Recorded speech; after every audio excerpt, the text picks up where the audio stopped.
ভাই রে ভাই, সিম্ফনি একটা কোন ফোন লঞ্চ করে দিয়েছে, সিম্ফনি ফায়ার 60। এই ফোনটাতে দেওয়া আছে 4350 mAh একটা বিশাল ব্যাটারি, টাইপ সি চার্জিং, এবং কোম্পানি ক্লেম করতেছে এই ফোনটা দিয়ে আপনি 90 দিনের মতো স্ট্যান্ড বাই পাবেন। আর এই ফোনটার মার্কেট প্রাইস মাত্র 1800 টাকা, যেখানে স্যামসাং এর লেটেস্ট লঞ্চ হওয়া স্যামসাং S26, যেটাতে ব্যাটারি দেওয়া আছে 4300, এবং সেই ফোনটার দাম 1,20,000 টাকা। অর্থাৎ ব্যাটারির দিক দিয়ে এই 1800 টাকার ফোন আপনার 1,20,000 টাকার ফোনকেও পেছনে ফেলে দিয়েছে।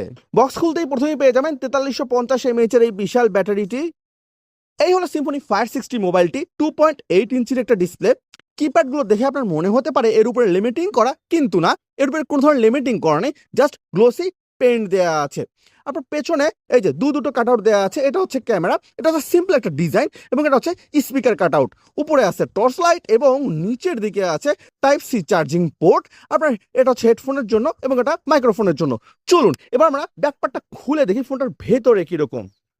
তো বন্ধুরা, এই হচ্ছে ফোনটার ভেতরের অংশ, আপনারা দেখতেই পাচ্ছেন। এই ফোনটাতে আপনারা দুটো বড় সিম অর্থাৎ দুটো মিনি সিম ব্যবহার করতে পারবেন, এবং একটি মেমোরি কার্ড ব্যবহার করতে পারবেন। এর নিচেরটা হচ্ছে আপনার এন্টিনা লাইন, এবং এই অংশটা আপনাদেরকে আমি শুরুতেই দেখিয়ে দিয়েছি। এই ছিল ফোনটার কুইক আনবক্সিং এবং ওভারভিউ। আমি খুব দ্রুতই এই ফোনটার ফুল রিভিউ আমার চ্যানেলে আপলোড করব, তাই চ্যানেলটি সাবস্ক্রাইব করে রাখুন এবং ভিডিওতে লাইক দিয়ে রাখুন।